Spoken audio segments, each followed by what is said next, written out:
हरे कृष्णा। आज हम एक बहुत ही रोचक और ज्ञानवर्धक कथा सुनेंगे। एक बार महात्मा बुद्ध किसी नगर में पहुँचे।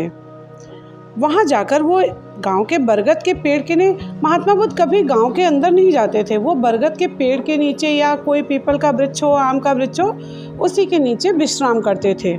तो वहाँ बरगद का वृक्ष था, उसके नीचे वो बैठ गए और विश्राम करने लगे। उनके 8-10 शिष्य भी थे। जब नगर वालों को पता चला, गांव वालों को, तो वो सब सुनकर के कि महात्मा बुद्ध पधारे हैं, सारे गांव वाले उनके दर्शन के लिए पहुंच गए। वहां पहुंचकर उन्होंने महात्मा बुद्ध से उपदेश सुना। अब ये बात नगर के राजा को पता चली कि महात्मा बुद्ध हमारे गांव में आए, हमारे नगर में पधारे हैं।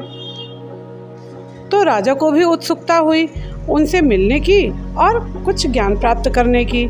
राजा थोड़ा अभिमान में भरकर और अपने सेवकों के साथ और अपना आसन और सिंहासन लेकर के वहाँ पहुँचा और जाकर के महात्मा बुद्ध को प्रणाम करके अपने आसन पे बैठ गया और बोला कि हम भी आपसे कुछ ज्ञान प्राप्त करने के लिए आए हैं। महात्मा बुद्ध ने उसको देखा तो सोचे कि अभी इसके अंदर बहुत अभिमान भरा हुआ है।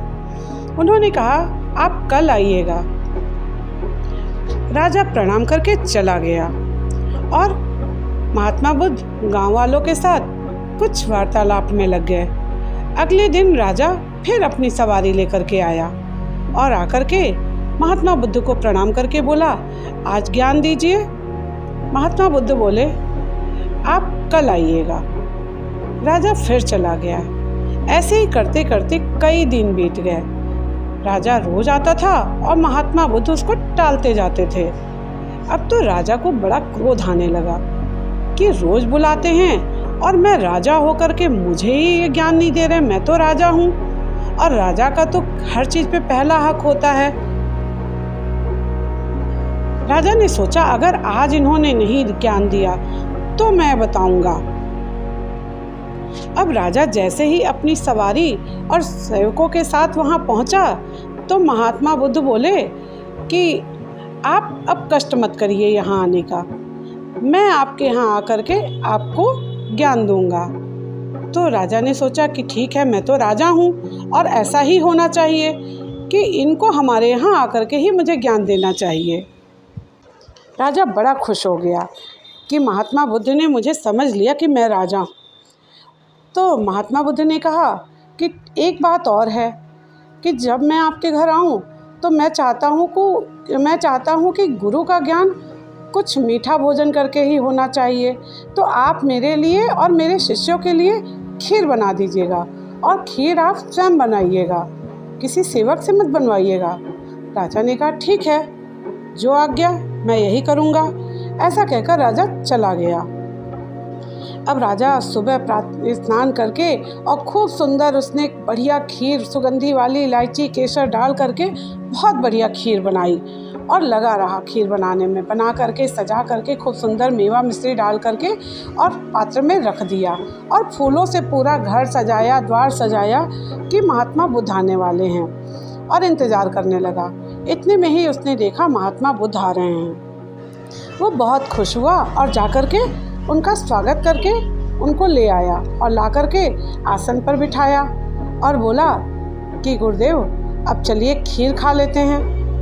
मैं अभी आपको खीर खिलाता हूँ। तो महात्मा बुद्ध बोले कि मैं खीर अपने पात्र में ही खाऊंगा, मैं किसी अन्य पात्र में भोजन नहीं करता।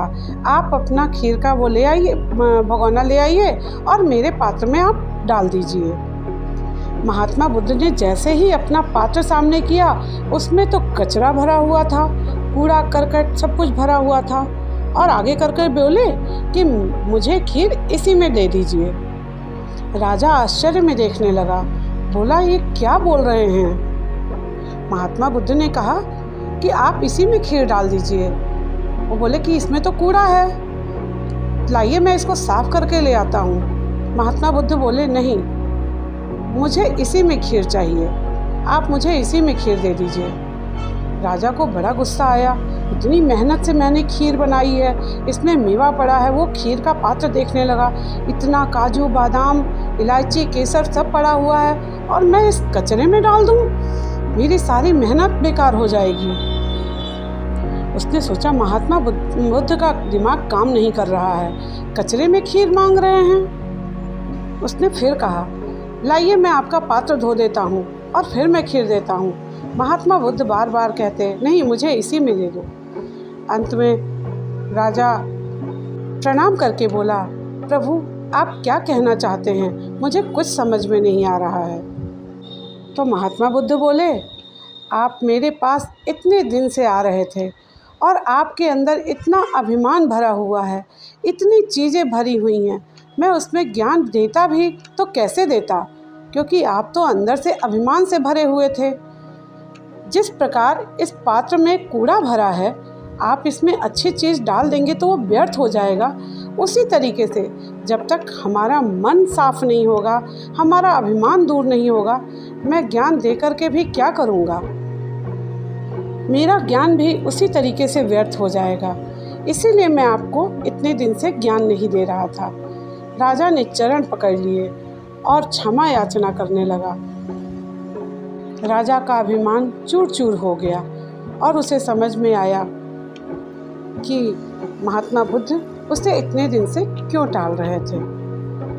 राजा ने महात्मा बुद्ध से क्षमा मांगी और उनसे उपदेश प्राप्त किया।